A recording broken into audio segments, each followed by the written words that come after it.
Are you curious what this 1949 pecan banana bread tasted like?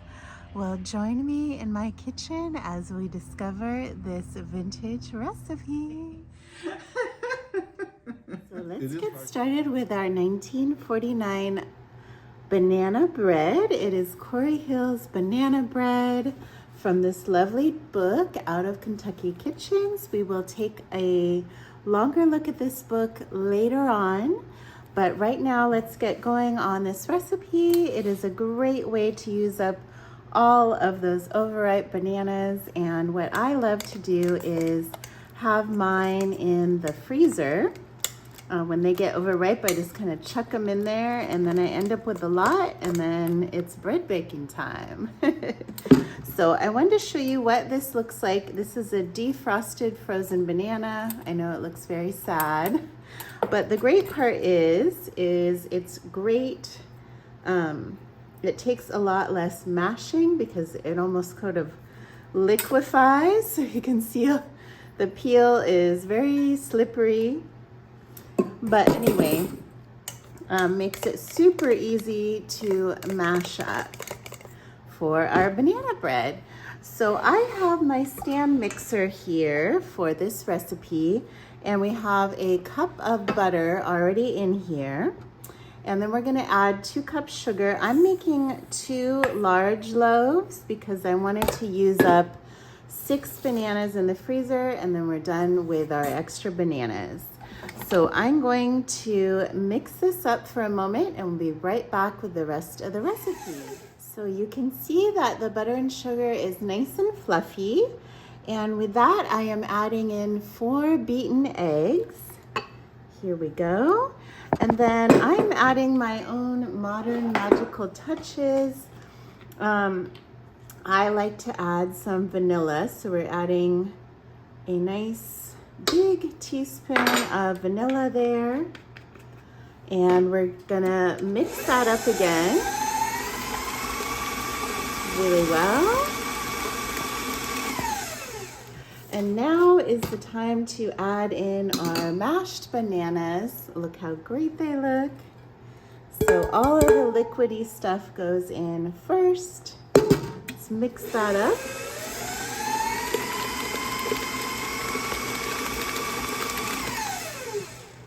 All right, so now we have our dry ingredients. I kind of sifted up this flour, so we have 4 cups of flour mixed up, just some all-purpose flour. And, oops, you know what? I just read the recipe. And I need to add the baking soda and some kosher salt, or whatever salt you like, into the flour. So we're actually gonna incorporate all of those. And then I'm adding another ingredient because I love flavors, and that is a teaspoon of cinnamon. And let me get that butter in there. All right, I just love flavors, so I have to mix that in. So I'm just gonna take my magical whisk here and get that all incorporated, and I can already smell that delicious cinnamon. I'm so excited. So we are going to stir this in to the batter. And I'm just gonna have that kind of on low so we don't overmix that. But while that is stirring, let me show you. So this southern recipe has pecans in it. So this is about a cup of pecans.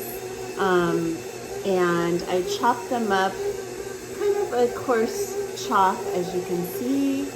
All right, I'm gonna turn that off now.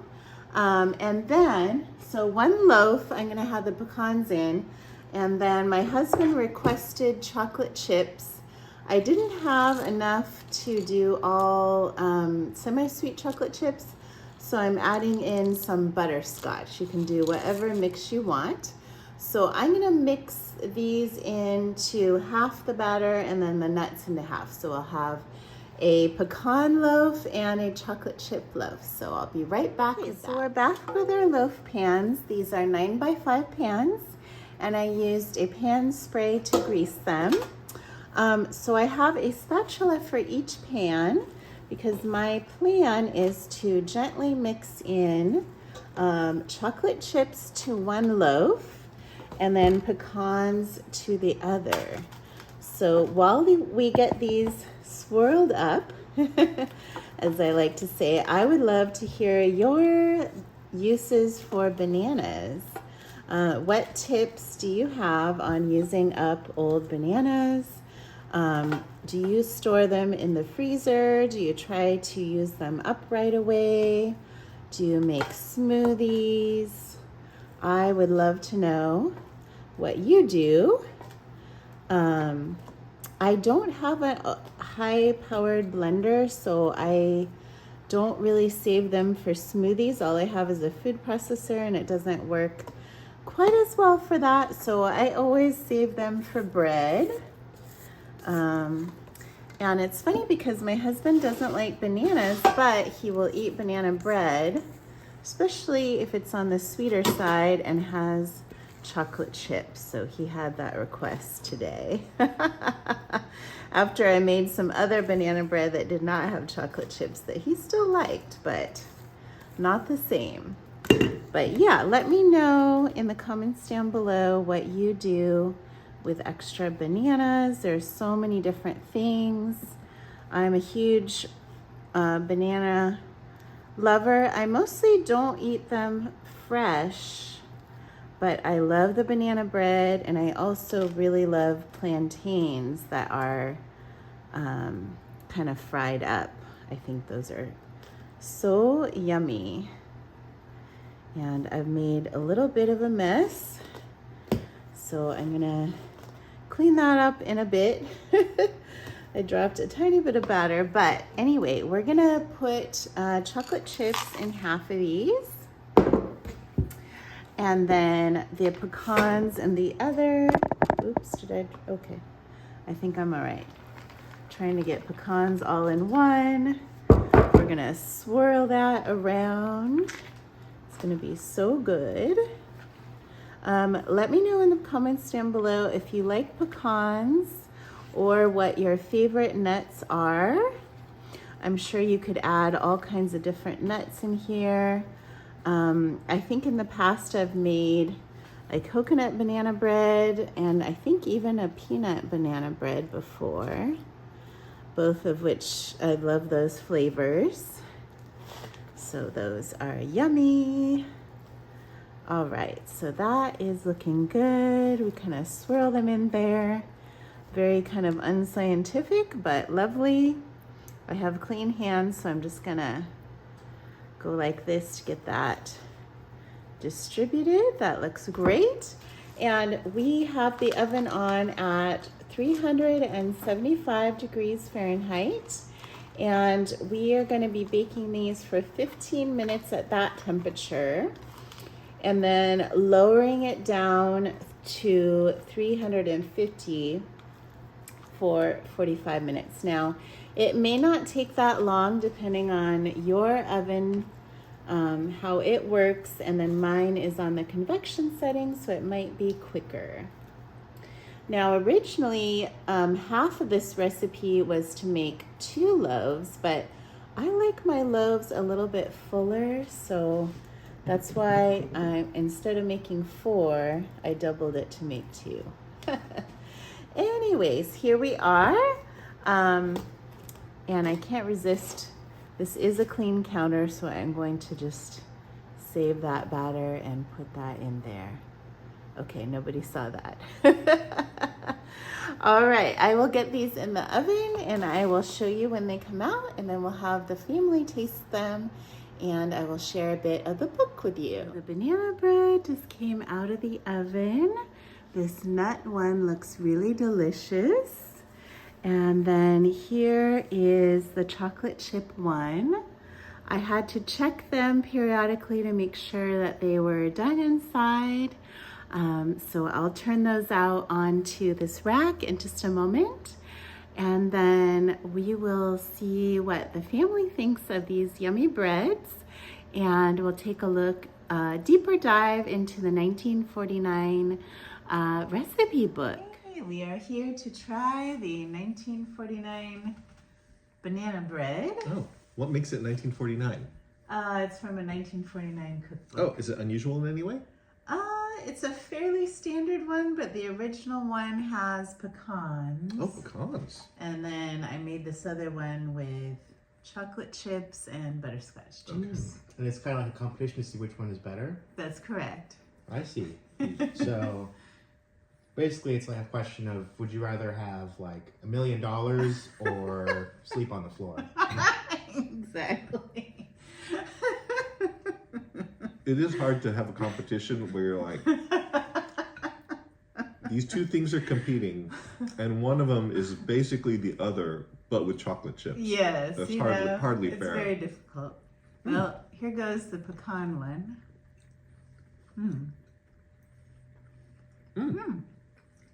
Actually quite nice. That's a nice banana bread.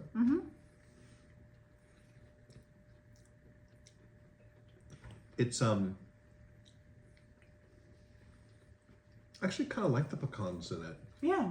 The pecan flavor and the crunch isn't bad. Let's As try. a non-pecan person, what do you think, Adam? Yeah, I mean, even with the pecan, it's pretty good. The chocolate chip one is really amazing though. Oh, yeah? Yeah. I'm excited to try it. Because, I mean, this one with the pecan one is pretty good. But maybe what you could do is you could replace these little things with like some kind of little like chunk of chocolate or something. I think that'd be That really would be good. helpful, yes. I mean, not surprising. I love the one with chocolate chips. That is yummy, yeah.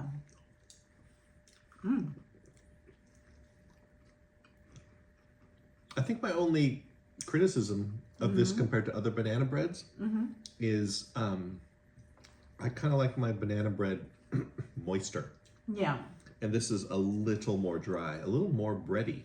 Yeah, a little, I think the proportions from what I usually make is slightly different, but I feel like the chocolate one is maybe a little bit more moist, but it could just be. yeah, I think because of the chocolate maybe. Could be, yeah. But I think this would benefit from softened butter on top, would kind of add the moisture in. Yeah. That's true. A little softened butter would be really good Or on that. toast it up and put butter. Though, in all seriousness, I do like both of these, even if I like the chocolate chip one more. Wow, awesome. So That it's gonna is be exciting. Adam approved for both of those. Wow, I'm so shocked. That's awesome. And I like pecans. The one with pecans is good. I like them both. Awesome. Thanks, guys. Hope you enjoy the recipe. Bye. So we are going to have a little chat at the end here about this lovely book, Out of Kentucky Kitchens by Marion Flexner. And what I love about this book is these are actual recipes from people in Kentucky that the author reached out to, whether they were just a regular person in a neighborhood or maybe a restaurant owner, a community member, whatever it may be. But that's what I love about these recipes, is they're just from normally just regular everyday people. So this one is Corrie Hill's banana bread. It will be in the description down below. It's what we made and what the family tasted. And there's a lot of other lovely recipes in here. Gingerbread waffles, and Josephine Cox's batter bread. So this is something by another lady. And all kinds of delicious things. Oh, there's another thing I'd like to try in here. Oh, cornmeal meringues. I'm very curious about this. So let me know what you think about that in the comments down below. Hush puppies. They look delicious. Even different types of syrups to go on waffles and things. Icebox refrigerator bread, roll dough, twin dinner rolls. So these are from a Louisville restaurant. So it's so fun to try these recipes from community members and from restaurants. So if you have this book, let me know. If you're curious about it, let me know down in the comments. But to close, I just wanted to say how much I appreciate you all so much for being here on the Vintage Cookbook Nerd videos and community. I appreciate you so much. And we are 1 subscriber away from 350 now, and we're going towards 500 and 1,000 and more. So each step of the journey is really, really exciting. So I just wanted to be out here in the beautiful garden outside of my house to let you know how much you mean to me as a community here on YouTube. So thanks again for being here. I am Trista, and I will see you in the next video. Have a wonderful day. Bye.